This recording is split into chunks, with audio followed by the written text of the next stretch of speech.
Hər vaxtınız xeyir əziz izləyicilər. Respublika qəzetinin 11 mart 2025-ci il buraxılışı ilə bugün birgə tanış olacaq. Sizinlə mənəm Ləman Təhməz. Bugünkü nömrəmiz 12 səhifədən ibarətdir. İlk səhifəmizdə Azərbaycan və Orta Dəhliz, qlobal əməkdaşlıq perspektivləri başlıqlı yazı dərc edilib. Orta Dəhliz Şərqi Asiya ilə Qərbi Avropa arasında nəqliyyat yolu olaraq nəzərdə tutulur və bu Azərbaycan üçün strateji əhəmiyyət daşıyan inkişaf layihəsidir. Orta Dəhliz adı ilə tanınan bu marşrut Çin, Qazaxıstan, Xəzər dənizi, Azərbaycan, Gürcüstan ərazisindən keçərək Türkiyə və Avropa ölkələrinə qədər uzanan beynəlxalq nəqliyyat dəhlizidir. O da bəlli edir ki, Trans-Xəzər Avropa ilə Asiyanı birləşdirən marşrutdur və Azərbaycan onun üzərindəki əsas ölkələrdən biridir. Həmçinin ilk səhifəmizdə digər səhifələrdə yer alan yazılarında başlıqları verilib. İkinci səhifəmizdə verilən məlumatların isə başlıqlarını sizə təqdim edirik. Milli Məclisin sədri Sahibə Qafarova Tbilisidə Ulu Öndər Heydər Əliyevin abidəsini ziyarət edib.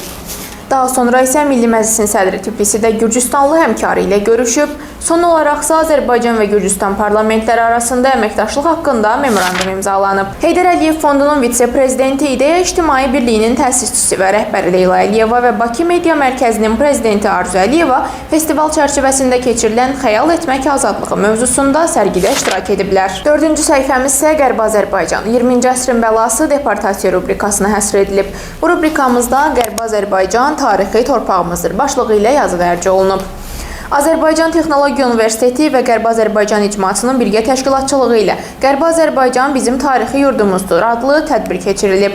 Toplantıda Ulu Öndər Heydər Əliyevin və vətən uğrunda canından keçmiş şəhidlərimizin əziz xatirəsi bir dəqiqəlik sükutla yad edilib. 5-ci səhifəmizdəki yazı isə Sülhəmaniyyə bir deyil ki başlığı ilə verilib. Bu yazıda qeyd olunur ki, itkilərinə, Ermənistanın qeyri-insani mövqeyinə və sülh prosesinə yaradılan süni maneələrə baxmayaraq, rəsmi Bakı beynəlxalq hüququn prinsiplərinə sadiq qalaraq bölgədə ədalətli və davamlı sülhün bərqərar olması üçün addımlar atır. Sülh sazişinin imzalanması üçün açıq çağırışlar edir. Beynəlxalq platformalarda dialoqa hazır olduğunu bildirir və humanitar məsələlərin həllində fəal iştirak edir. Günün siyasi nəbzi isə qəzetimizin 6-cı səhifəsində tutulub. Bu səhifədə isə Azərbaycan-Türkiyə münasibətləri yüksələn xətlə davam edir. Daha sonra isə qardaşlıqdan strateji tərəfdaşlığa başlıqları ilə yazılar dərc olunub.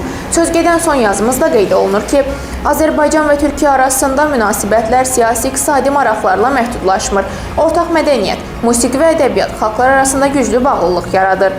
Bir millət, iki dövlət prinsipi bu əlaqələri daha da gücləndirir. Türkiyə ilə iqtisadi əlaqələr, ticarət dövriyyəsi, investisiyalar və enerji sahəsindəki əməkdaşlıq baxımından yeni mərhələyə yüksəlib. 2023-cü ildə ölkələr arasındakı qarşılıqlı ticarət dövriyyəsi 8 milyard ABŞ dolları olub. Hər iki ölkə birgə infrastruktur layihələri həyata keçirir. Nəqliyyat və enerji sahələrində strateji addımlar atırlar. Əsrin müqaviləsindən yaşıl enerjiyə, Bakı-London əlaqələrində möhkəm xəttlər başlıqlı yazı isə 7-ci səhifəmizdə yerləşdirilib. 1994-cü ilin sentyabrında imzalanan əsrin müqaviləsi Azərbaycanın dünya enerji bazarına inteqrasiyası üçün tarixi dönüş nöqtəsi oldu və Böyük Britaniya bu müqavilənin əsas benefisiarlarından biri kimi çıxış etdi.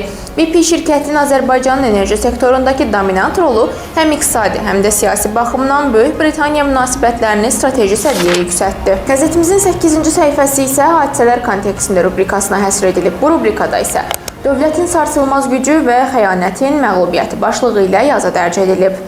Azərbaycan tarixində 1990-cı illərin əvvəlləri siyasi ziddiyyətlər, hakimiyyət uğrunda mübarizələr və silahlı qarşıdurmalarla yadda qalıb.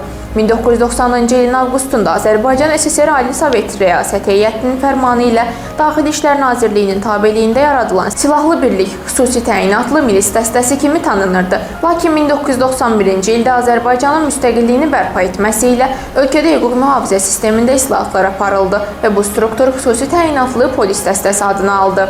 Həmçinin sözgedən səhifəmizdə Türkiyənin fırlanan qanadlı İHAları ABŞ-da nümayiş etdiriləcək. Dünya 5-dən böyükdür və Şengen ölkələrinə səfər edənlər üçün yeni qaydalar tətbiq olunacaq başlıqları ilə yazılarda dərc edilib. Günün siyasi nəbzi qəzetimizin 9-cu səhifəsində də tutulub. Bu səhifədə PKK və IŞİD-ə qarşı birgə mübarizə mərkəzi yaradılır başlıqlı maraqlı bir yazı dərc edilib.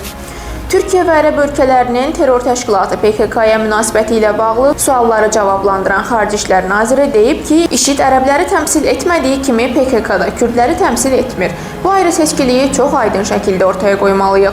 İkincisi, PKK hazırda Türkiyədə 1 kvadrat metr ərazini belə nəzarətdə saxlamır və işğal etmir. Lakin bunun müqabilində Suriyanın 3-cü resurslarını ələ keçirib. İraqda 700 kəndi, İraq Kürdistanı, Sincarı və bəzi yerləri də işğal edib. 10-cu səhifəmizdəki hadisələr kontekstində rubrikasında isə Qərbin cəhdləri Ukraynanın taleyini dəyişəcəkmi sualının cavabı verilib. Ukrayna müharibəsi yeni mərhələyə qədəm qoyub. Artıq sülh danışıqları fonunda strateji oyunlar başlayıb. ABŞ prezidenti bəyan edib ki, müharibədə ölüm hallarının qarşısını almaq üçün Rusiya ilə danışıqlar aparır. Lakin Vaşinqtonun bu diplomatik təşəbbüsündə sülhdən çox iqtisadi maraqlar ön plandadır. Ukraynanın zəngin faydalı qazıntıları, nəhəng lityum, titan və digər strateji xammal ehtiyatları danışıqlarda əsas element kimi müzakirə edilir. 11-ci səhifədə isə ən adi sözü belə səhnə incisinə çevrilən aktyor Bəşir Səfəroğlu haqqında yazı dərc edilib. Adını kino tariximizə qızıl hərflərlə yazdıran Bəşir Səfəroğlu 11 mart 1925-ci ildə Bakıda dünyaya göz açmışdır. O həyatının çox erkən dövründə çətinliklərlə üzləşmiş, sanki əzablı taleyə məhkum edilmişdi. 7-ci sinifi bitirəndə ailə vəziyyətinin ağırlaşması səbəbindən məktəbi tərk etmək məcburiyyətində qalmışdı.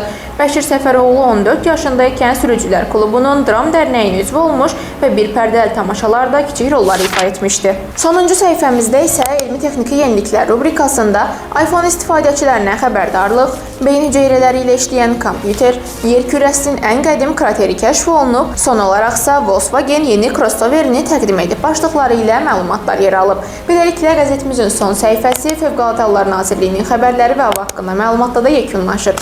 Bizim isə sizə bugünlük çatdıracaqlarımız bu qədər idi. Daha çox məlumat almaq üçün qəzetimizi izləməyi unutmayın.